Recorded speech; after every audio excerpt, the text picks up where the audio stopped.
Marlène et Jean-Claude te présentent pour 2026 la série qui s'intitule « Voici, il vient ».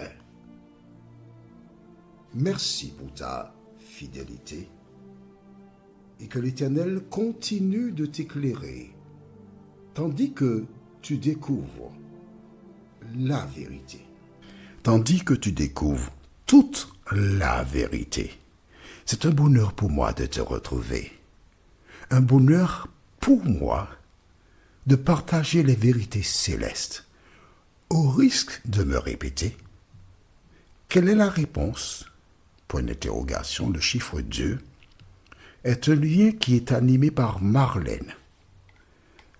Mon rôle consiste à enregistrer les audios, à les transférer à Marlène, et c'est elle qui anime donc le lien. Quelle est la réponse? Comment ça se passe? J'en sais rien. C'est elle qui fait tout. Chacun joue un rôle. Pourquoi tous les deux le Seigneur nous a mis en contact? C'est afin de proclamer l'Évangile, pour que tu connaisses la vérité et que tu donnes ton cœur à Jésus-Christ. On risque de me répéter, nous ne représentons aucune communauté religieuse. Qu'est-ce que cela veut dire? Je suis un lecteur assidu et acharné de la Bible. Et Dieu m'a fait certaines révélations. Tout ce que je dis vient de la Bible. En fait, tu es témoin. Lorsque nous lisons la Bible, nous ne faisons que la lire et d'apporter des précisions de telle sorte que tu puisses comprendre. Maintenant, une fois que tu as compris, que se passe-t-il? Le Saint-Esprit te convainc. Et alors, à ce moment, le même esprit, que fait-il? Écris dans ton cahier, parce que si tu es nouvelle ou nouveau, tu n'as pas cette information qui se trouve du livre de Actes des Apôtres, chapitre 2, verset 47. Acte 2, verset 47 déclare « Et le Seigneur ajoutait chaque jour à l'Église ceux qui étaient sauvés. » Beaucoup de personnes partent dans des séries de conférences, des campagnes. Ils partent pour gagner, entre guillemets, des âmes. Souvent, ils gagnent des ânes. Mais les âmes, ceux qui sont appelés par le Saint-Esprit, c'est Dieu lui-même qui les envoie dans son Église. Ne me demande pas à quelle Église tu dois te rendre. Demande-moi qui est ton Sauveur, je te répondrai. Mais c'est le Saint-Esprit qui te convainc et qui te conduit. D'accord? Est-ce que c'est clair?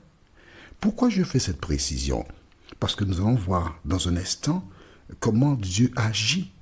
Et si toutes ces personnes qui parlent de Jésus appliquaient la parole de Jésus, les églises seraient trop petites aujourd'hui. Mais qu'est-ce qui se passe? Quand Dieu dit quelque chose, le diable incite les hommes à mettre de côté l'ordre de Dieu pour suivre leurs propres pensées de néant. Pourtant, Dieu a dit, mes pensées ne sont pas vos pensées et mes voix ne sont pas vos voix. Je voudrais te rassurer en te disant aussi qu'à aucun moment, je te proposerai de te joindre à moi pour créer une église. Jamais de la vie. L'église de Dieu est déjà là. Et quand des personnes viennent te dire, bon, viens avec nous. On a découvert de nouvelles lumières. On va former une église. Sache que ce sont des agents de Satan. L'église de Dieu est déjà là. Elle prend de l'eau, normal. L'ennemi est là pour essayer de la discréditer. L'ennemi va placer des gens à la tête de l'église pour qu'ils conduisent le peuple dans la bêtise. Mais ça s'est passé avec Akab. Si tu lis ta Bible, tu le sais. L'important pour toi, c'est de lire la Bible et d'appliquer ce que dit la parole de Dieu. D'accord? Aujourd'hui, notre thème, c'est « Que faut-il » La référence, acte 16, verset 30. Juste avant, prions. Notre Seigneur et notre Dieu, merci pour la parole. Merci parce que jusqu'à présent, certaines personnes ont été embrigadées dans des communautés religieuses. Et ces personnes n'ont pas pris le temps pour lire la parole, pour découvrir ce que tu as à dire. Seigneur, merci de visiter toutes ces personnes qui parlent de toi, toutes ces personnes qui pensent te connaître. Permets qu'elles réconcilient leur croyance avec la Bible, Seigneur, et que la Bible ait le dessus sur les enseignements reçus.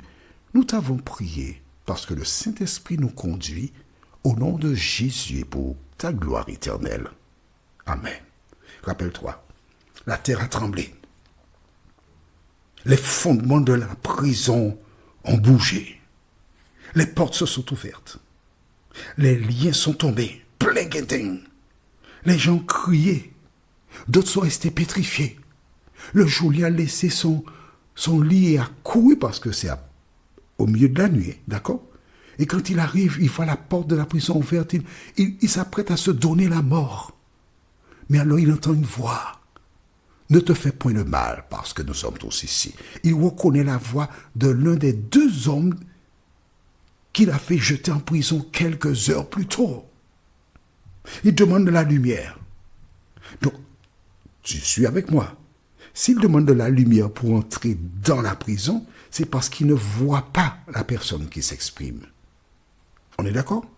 Puisque c'est au milieu de la nuit. À l'époque, quand il fait noir, il fait noir. Il fait si noir qu'il a besoin de lumière pour entrer dans la prison. Est-ce que tu es d'accord avec moi? Oui? Ben alors, réponds-moi. Je te pose une question. Oui? Ben voilà. Et quand il entre, que fait-il? Il y a plusieurs cellules de la prison. Mais il se dirige vers une en particulier. La question que je te pose est la suivante. Pourquoi a-t-il été vers cette cellule-là? Réfléchis, dis-moi. Tu as 2 secondes pour me donner la réponse. Tu as trouvé? Bon, j'ai pas entendu ta réponse, mais c'est pas grave. On continue. Qu'est-ce qui se passe? Il alla précipitamment, comme nous avons vu précédemment, et il se jeta tout tremblant, la crainte, la peur, aux pieds de Paul et de Silas. Ça, c'est la fin du verset 29. Il arrive tremblant. Il va directement devant Paul et Silas. Les prisonniers le voient faire cela. Les soldats le voient faire cela.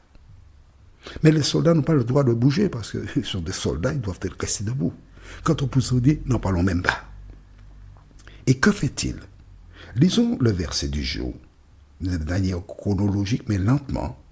La première chose, il est venu, il s'est jeté aux pieds de Paul et de Silas, et maintenant, à partir du verset 30, il les fit sortir.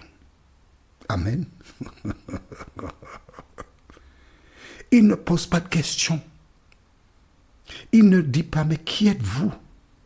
Je vous ai entendu chanter. Je vous ai entendu prier. J'ai vu que vous avez prié pour moi, pour les prisonniers, pour ma famille. Qui êtes-vous? Il ne pose pas de questions. Les chaînes étant déjà tombées, il les fit signe de la main. Venez, sortez d'ici. Votre place n'est pas ici. Vois-tu, des gens peuvent te mettre dans des situations. On peut te jeter dans des problèmes. On peut te faire mettre en prison. Mais aussi longtemps que tu t'appuies sur l'Éternel, tu n'as rien à craindre pour ton avenir. Amen. Tu n'as rien à craindre. Ils n'ont rien fait autre que de chanter et de prier.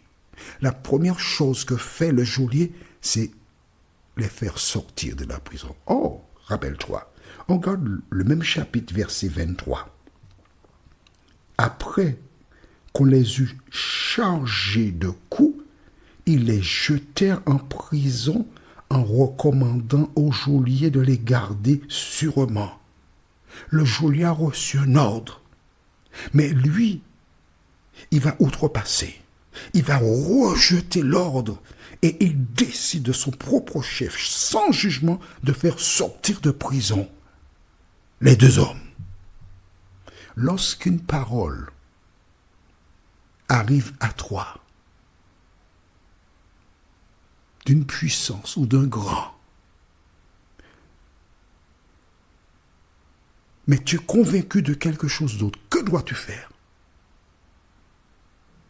Le geôlier n'a pas eu peur. Le même homme qui était prêt à se suicider parce qu'il pensait que les soldats étaient partis, il s'inquiétait. Il n'avait plus d'inquiétude. Il prenait sur lui-même pour faire sortir les mêmes deux hommes à qui il avait reçu l'ordre de les garder sûrement. Il désobéissait à l'ordre reçu parce qu'il était conduit par quoi? Par le Saint-Esprit. Toi aussi, le Saint-Esprit veut te conduire. Ensuite, une fois qu'il les fit sortir, que dit-il? C'est ça qui est intéressant. Et dit, donc il ne s'est pas exprimé devant les soldats ni les prisonniers, non. Il est parti avec eux. Et une fois qu'il s'est retrouvé en dehors, il dit, Seigneur, au pluriel, que faut-il que je fasse pour être sauvé? Est-ce que Paul et Silas leur a parlé de Jésus? Nous lui ont parlé de Jésus? Jamais. Jamais. Ils sont nombreux, celles et ceux, dans le monde que tu côtoies, qui sont visités par le Saint-Esprit, mais tu ne le sais pas. Ils sont nombreux dans le monde, des femmes et des hommes, qui ont entendu des audios comme celui-ci, et d'autres qui ont compris qui est Jésus, que l'Éternel garde en réserve afin qu'il pénètre dans son Église en son temps. Ils sont nombreux. Il a posé la question, que faut-il que je fasse pour être sauvé? Est-ce que toi, tu t'es déjà posé la question? Est-ce que toi, tu te poses la question? À la lumière de tous les miracles que Dieu a fait dans ta vie, à la lumière de tout ce qu'il fait pour toi chaque jour, est-ce que tu t'es posé la question, que dois-je faire pour être sauvé? Veux-tu être sauvé? Ce qui est important pour cet homme-là, à ce moment-là, ce n'était pas où sont les prisonniers, mais où serai-je quand Jésus reviendra? Cette question, est-ce que tu t'es déjà posée? Où en es-tu actuellement? Le chapitre 16 du livre de Actes des Apôtres est très riche pour te montrer comment, dès que Jésus frappe à la porte du cœur de quelqu'un, son seul devoir, c'est d'ouvrir ce cœur et laisser Jésus régner pour l'éternité. Veux-tu ouvrir ton cœur à Jésus? Notre étude, la prochaine, s'intitule « Et tu seras ». La référence est Acte 16, verset 31.